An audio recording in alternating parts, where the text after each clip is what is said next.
Friends, कैसे आप सभी। और आज की इस वीडियो में हम देंगे इंपरेटिव सेंटेंस का नरेशन।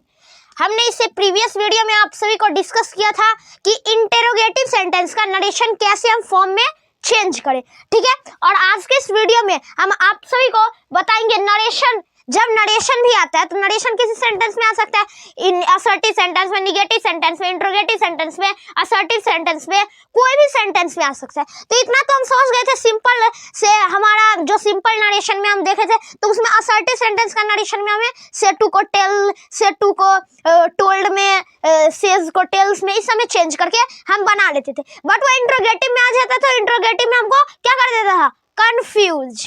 तो आज के इंट्रोगेटिव का हम बता दिए हैं इसे प्रीवियस पार्ट में, और जो नहीं देखे है वो सभी ऑल पार्ट जाकर हमारे प्लेलिस्ट का लिंक दिया हुआ है डिस्क्रिप्शन में, आपसे पूरे वीडियो आपसे जाकर देखें और इस वीडियो को भी अच्छे से देखें। और अब इंपरेटिव सेंटेंस का नरेशन हम देखेंगे कि ये कैसे बढ़ेगा। तो सबसे पहले आपसे मेरे चैनल को सब्सक्राइब कर ले और बेल आइकन को जरूर दबा दे और इस वीडियो को लाइक करके एक प्यारा सा कमेंट कर दीजिए।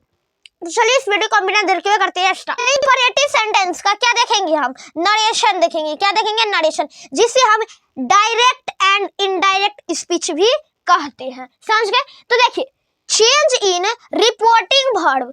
हम रिपोर्टिंग वर्ब में कहाँ पे चेंज करेंगे, रिपोर्टिंग वर्ब और रिपोर्टिंग स्पीच होता है। जैसे हम लिख दिए एक example, Ram said he is a boy. अब हमारा ये क्या है, रिपोर्टिंग स्पीच है, RS रिपोर्टिंग स्पीच, और ये हमारा क्या है, RV रिपोर्टिंग वर्ब।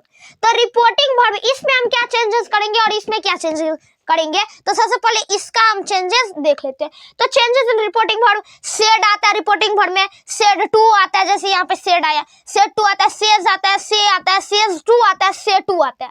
तो इस सभी को हमको चेंज कर देना है, टेल, आस्क में, ऑर्डर में, कमांड में, रिक्वेस्टेड में, सजेस्ट, एडवाइस, इंपरेटिव्स। यही सब हमारा क्या है, इंपरेटिव सेंटेंस है। तो सबसे पहले हम इंपरेटिव सेंटेंस के बारे में कुछ जान लेते हैं। तो इंपरेटिव सेंटेंस में ऐसा कोई सेंटेंस जिसमें जो आदमी एक एडवाइस दे रहा हो या कुछ भी, यानी एडवाइस दे रहा हो, कुछ सजेस्ट कर रहा हो, या कोई कृपया करके, मतलब कोई एकदम हेल्प मांग रहा हो प्लीज करके, कोई रिक्वेस्ट कर रहा हो, कोई सजेस्ट कर रहा हो, जैसे हाँ, और कोई ऑर्डर कर रहा हो कि teacher said please sit down. अब टीचर उसमें ऑर्डर भी दे रहा है और रिक्वेस्ट, प्लीज यानी रिक्वेस्ट भी कर रहा है, ठीक है। तो यानी रिक्वेस्ट करना, जैसे please give me a 1 bottle water, तो यानी कृपया करके हमें एक बोतल क्या दो, पानी दीजिए। तो यानी उसमें क्या कर रहा है, रिक्वेस्ट कर रहा है कि कृपया करके हमें दे दीजिए, ठीक है। और कमांड यानी क्या, कोई इंस्ट्रक्शन देना, या जैसे इंस्ट्रक्शन कैसे दिया, इस example the teacher said to me sit down, यानी मुझसे क्या बोला, सिट डाउन यानी बैठ जाओ। तो टीचर हमसे वहां पे क्या है, एक बड़ा उपाधि है उसके पास, तो और वो बड़े हैं हमसे, तो वो हमको क्या दिया, ऑर्डर दिया या क्या दिया, कमांड दिया, ठीक है। तो ऑर्डर या कमांड हम यहाँ पे लिख सकते हैं। तो ऐसे सेंटेंस को क्या बोलते हैं, इंपरेटिव सेंटेंस। तो इस सभी को चेंज करके हम इंपरेटिव सेंटेंस में क्या लिखेंगे, हम लिखेंगे इस सभी को चेंज करके request, command, suggest, advice, ordered, ये सभी लिखेंगे, ठीक है। तो चलिए इस वीडियो को हम स्टार्ट करते हैं।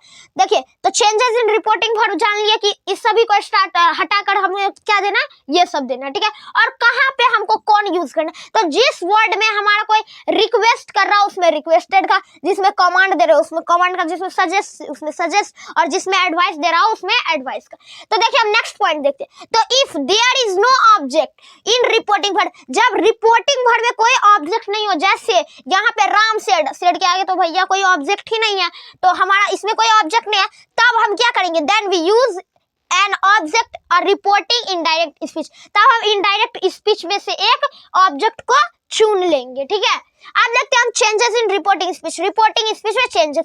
और ये हमारा इंपरेटिव सेंटेंस बहुत समझना बहुत इजी है, इंट्रोगेटिव सेंटेंस से कई गुना कम, यानी इंपरेटिव में बहुत ही आसान है, इंट्रोगेटिव सेंटेंस थोड़ा हमारा डिफिकल्ट था, लेकिन उसको भी मैंने इस प्रकार से एक्सप्लेनेशन किया है जो आप सभी को बहुत ही जल्द समझ में आ जाएगा। तो देख लीजिएगा, एक बार देख लीजिएगा, ठीक है। तो उससे आप सभी को अच्छा से कवर हो जाएगा, ठीक है। देखिए, चेंजेस इन रिपोर्टिंग स्पीच, ठीक है। तो we remove the word like, kindly, please. अब जैसे इसमें लिखा है कि हम बोले थे he said to me don't pluck the flower। अब हम एक एग्जांपल दे रहे हैं कि he said to me please shut the window। he said to me please shut the window। अब please आ रहा है, ठीक है, तो प्लीज काइंडली ऐसे वर्ड जिसमें आए उसको क्या हमें कर देना, रिमूव, यानी वहां से हटा देना। और उस प्लीज के जगह प्लीज यानी क्या कर रहे हैं, रिक्वेस्ट कर रहा है, तो वहां पे हमें क्या लगा देना, रिक्वेस्टेड लगा देना, यहाँ रिक्वेस्ट, ठीक है।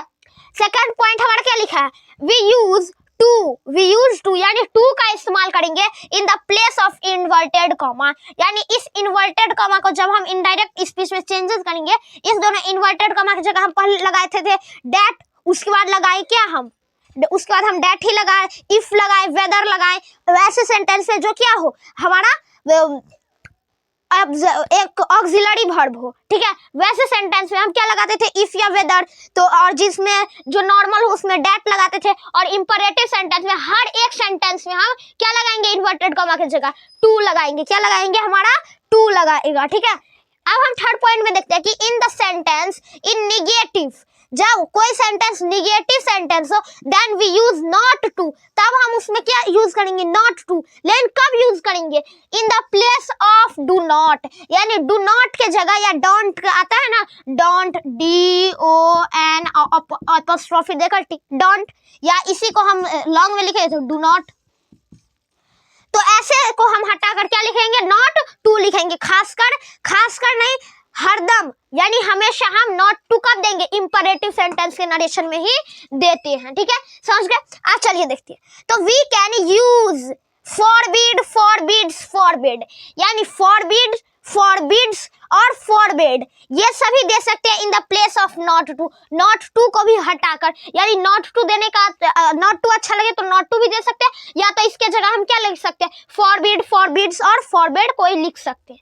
अब हम तीन ऐसे एग्जाम्पल देखेंगे जो आप सभी को इंपरेटिव सेंटेंस को एकदम हलवा के तरह अच्छा से आप सभी सीख जाएंगे, ठीक है। तो अब हम तीन एग्जाम्पल देख लेते हैं। तो फर्स्ट एग्जाम्पल है the teacher said to me sit down, यानी टीचर इसमें क्या कर रहा है, सिट डाउन, यानी ऑर्डर दे रहा है, कमांड दे रहा है कि बैठो वहां पे, ठीक है। तो हम यहाँ पे लिखेंगे द टीचर, अब सेड टू है तो सेड टू के जगह हमको यहाँ देना है रिक्वेस्ट, सेड टू को हटाकर हमें क्या देना, रिक्वेस्ट कर रहा है, रिक्वेस्ट नहीं कर रहा है, यहाँ पे हमें क्या कर रहा है, कमांड या ऑर्डर दे रहा है, तो हम ऑर्डर देंगे। तो द टीचर ऑर्डर्ड, अब यहाँ पे टू है तो सेड टू के जगह ऑर्डर लग गया, आप लिखेंगे the teacher ordered me to sit down,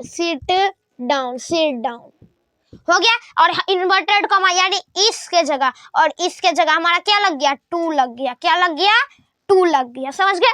और ये हमारा क्लियर हो गया, इसी प्रकार से बनेगा, ठीक है। जो हमारा नॉर्मल रहेगा सेड टू के जगह हम देंगे ऑर्डर। पहले क्वेश्चन हमारा रिपोर्टिंग स्पीच को समझना है कि भाई उसमें कह क्या रहा है, ऑर्डर दे रहा है कि रिक्वेस्ट कर रहा है कि कमांड दे रहा है कि एडवाइस दे रहा है कि सजेस्ट कर रहा है, उसको हमें सबसे अच्छे से समझना पड़ेगा, वो भी इंपरेटिव सेंटेंस है। अगर वो हम नहीं समझेंगे तो ये हमारा गलती हो सकता है, ठीक है। अब सेकंड में हम देखेंगे कि he said to me don't pluck the flower, क्या नहीं तोड़ो, प्लक, फ्लावर नहीं तोड़ो, प्लक यानी तोड़ना, ठीक है। तो हम लिख सकते हैं कि he, और इसका दो तरह से बनेगा हमारा, ठीक है। एक कितने तरीके से बनेगा, दो तरीके से बनेगा। तो हम लिख सकते हैं कि ही, अब सेड टू, पहले इसको देखेंगे तो डोंट प्लक द फ्लावर, यानी ये क्या दे रहा है, कमांड दे रहा है, ऑर्डर ये भी दे रहा है कि फूल मत तोड़ो, क्या मत तोड़ो, फ्लावर मत तोड़ो। तो हम लिख सकते हैं ही ऑर्डर्ड मी, अब इसके जगह टू दे दिए तो हमारा क्या सही है, तो हम क्या बताए थे, डोंट आ गया भैया इसमें, यानी डू नॉट आ गया, तो डू नॉट के जगह हम क्या बताए थे, हमारा यहाँ पे नॉट टू लिखने, क्या लिखेंगे हम, तो अब यहाँ पे not to pluck the flower, समझ गए। अब हमारा इसका एक और मेथड से ही हमारा बन जाएगा। अब कौन मेथड से बनेगा, तो हमारा ये कौन मेथड से बनेगा, अब यहाँ पे हम नॉट टू दिए, अब इसी को हमें चेंज करके लिख दे। अब हम जो बताए थे कि फॉरबिड, फॉरबिड्स और फॉरबिड भी दे सकते हैं नॉट टू के जगह, तो हम इस नॉट टू को ऐसे भी बन सकता है, या तो हम इसको यहाँ पर ऐसे भी बना सकते हैं, ही ऑर्डर को हटा देना है हमें और इस नॉट टू को भी हटा देना है, ठीक है।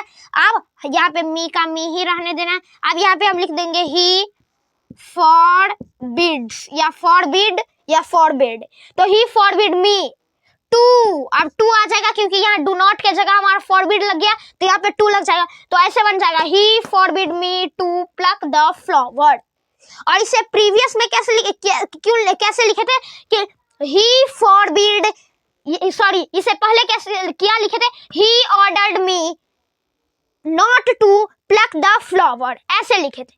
अब एक एग्जांपल और देख लेते हैं, ठीक है। तो जो हमारा एग्जांपल लिख लेते हैं कि है कि he said to me please shut the window. अब इसमें क्या कर रहा है, हम इसको मुंह से ही बोलकर बता देते हैं कि he said to me don't please shut the window, यानी इसमें क्या कह रहा है हमारा कि वो कह क्या रहा है कि विंडो को शट करो यानी विंडो को बंद करो। तो इसमें देखिए सबसे पहले हम क्या बताए हैं कि रिपोर्टिंग स्पीच में वो देखना है जो हमारा इस सेंटेंस में कह क्या रहा है, ऑर्डर दे रहा है, कमांड दे रहा है, रिक्वेस्ट कर रहा है, सजेस्ट कर रहा है, एडवाइस दे रहा है। तो इसमें हम क्या लिखा है, प्लीज लिखा है, यानी प्लीज सेंटेंस दे रहा है कि यानी कृपया करके आप क्या कर दीजिए, बंद कर दिए विंडो को, क्या कर दीजिए, बंद कर दीजिए। तो यानी इसमें रिक्वेस्ट कर रहा है हमारा, ठीक है। तो हम लिखेंगे कि ही रिक्वेस्ट, लिख सकते हैं कि ही रिक्वेस्ट मी, आप प्लीज को हटा देंगे क्योंकि प्लीज के जगह हमारा क्या लग गया, सेड टू के जगह, और प्लीज के जगह रिक्वेस्ट लग गया, तो हम क्या देंगे, ही सेड टू मी, और हमारा उस इन्वर्टेड कॉमा की जगह टू, तो ही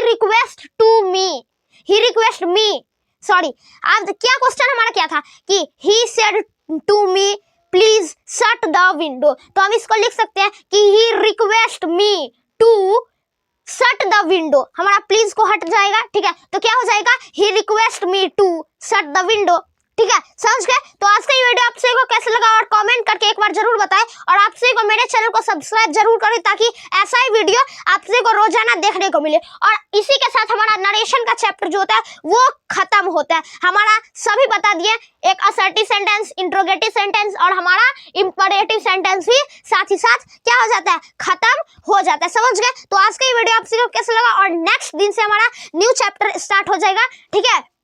तो ये वीडियो आप सभी को कैसा लगा कमेंट करके जरूर बताएं। तो तब तक के लिए थैंक यू।